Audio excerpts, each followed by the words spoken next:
Another midweek round, another 3-game week. Championship round 13 is complete. Here are my hot takes. 1. The OGs. We've got a few own goals to talk about this round. A couple literal, a couple metaphorical. Leeds went under 1-0 at Stoke, and although we saw a bit of rotation in their 11, that wasn't the main reasoning around this defeat. Always one to get tongues wagging. Patrick Bamford joined the game on 70 minutes, won a penalty 5 minutes later, and Julie skied it over the crossbar.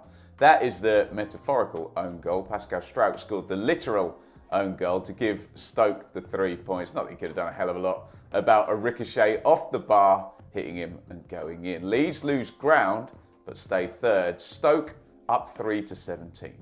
Topsy-turvy game at Deepdale ended 2-2 between Preston and Southampton. It was own goal time again, with Saints' 96th minute equaliser going in off Ched Evans. Very nearly a Leicester spotted keeper goal with Bazunu up as Southampton went full kitchen sink mode.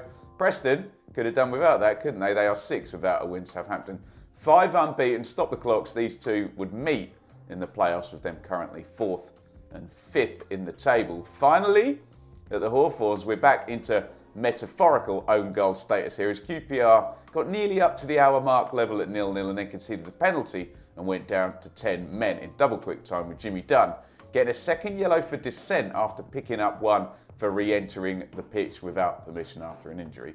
Not clever, not what QPR needed. They ended up going 2-0 down and losing this one. We'll talk about some other stuff that didn't go their way this round in segment 3.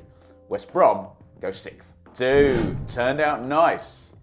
Now, up at the top, it couldn't have gone too much better for Leicester and Ipswich in 1st and 2nd. Both sides won, both sides kept clean sheets, and incredibly, none of the teams between 3rd and 8th going into midweek picked up a win between them. We did Leicester's 1-0 over Sunderland on the watch-along on Tuesday, so I won't say too much, as you can hear 2 hours of me waffling about that game. Big picture though, the lovely Sunday afternoon stroll that is Leicester's Championship season so far continues. 8 wins in a row for the Foxes. They have a 14-point promotion cushion over 3rd place. Sunderland drop out of the playoff spots all the way to 10th after a 3rd winless game for them. Ipswich are of course a game behind now after Friday's postponement at Rotherham, but blew off the rustiness and slipped past Bristol City 1-0 at Ashton Gate. Broadhead with the goal on 16. Town's last 4 away wins have all been by a 0-0, getting the job done, and it's a 9-point gap to 2nd with a game in hand. Well, Ipswich continued to nail it. It was close, but no cigar for me on the Fan Hub app, with my predicted 11 for that game. I got 10 right out of 11. We'll see if I can completely nail the team to play Plymouth on Saturday. If you think you could do better, why not get involved on the Fan Hub app? But make sure you use my golden ticket when you download it. The code is Ben-CU7. 3. We meet again.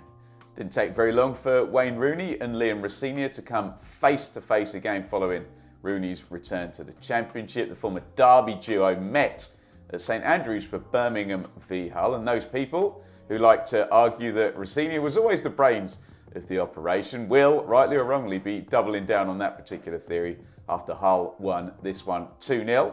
Delap and Philogene with the goals to send Hull up to 8th. We said it looked a hard start for Rooney. Played 2, lost 2. Blues dropped from 7th all the way to 13th. Speaking of meeting again, Plymouth and Sheffield Wednesday were part of that ludicrous League One title race last season, and when Wednesday dropped the ball, it was Argyle who picked it up and disappeared into the distance to finish 1st. Now, dropping the ball is all Sheffield Wednesday seem to have been doing since they followed Plymouth up to the Championship in the playoff final. And so the outcome here, fairly predictable, with Argyle cruising in 3-0 winners. Killer double though just before half-time did the damage. Bundu, free kick, and Whittaker. Then Hardy got the 3rd in the second half. The big names turning up is never a bad thing, is it?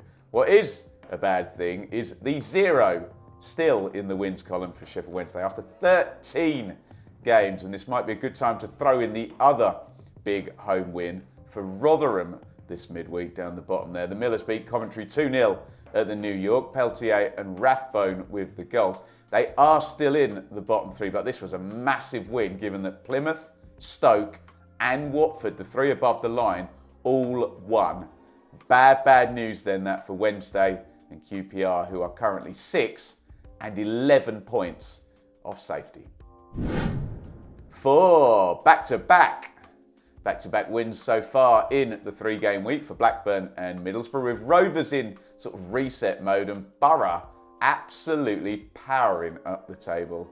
It had been a run of 5 defeats and 6 for Blackburn before they won going into the international break, and their win at Millwall means 2 so far this week, and obviously 3 in a row. Excellent stuff for John Dale Thomason. Rovers came back from an early goal to win 2-1 at the Den. Lovely carry and finish by Britton for the winner. That Millwall manager position still up for grabs after Rowett's departure this time last week. That is the big thing there. Middlesbrough are absolutely killing it, aren't they? I suspected their poor start would turn, but not quite this spectacularly. They won 2-1 at Norwich on Tuesday, Greenwood and Silvera.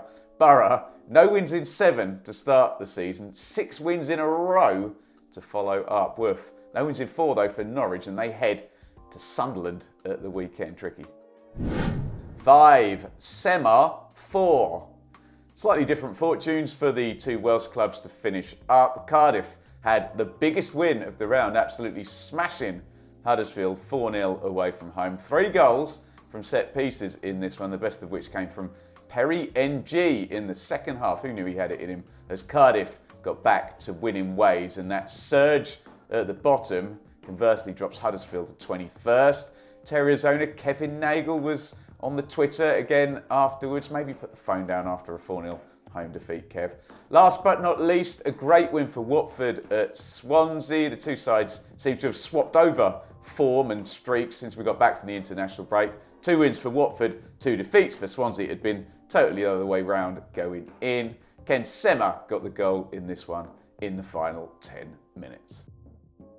There you go, that is my Championship hot takes for round 13. Let me know what you think of mine, or better still, get your own in via the comments. We are busy this week, so you'll have to wait until tomorrow, it's Friday, for the bold predictions. We will be back tonight though with the latest Championship check-in podcast, so click here.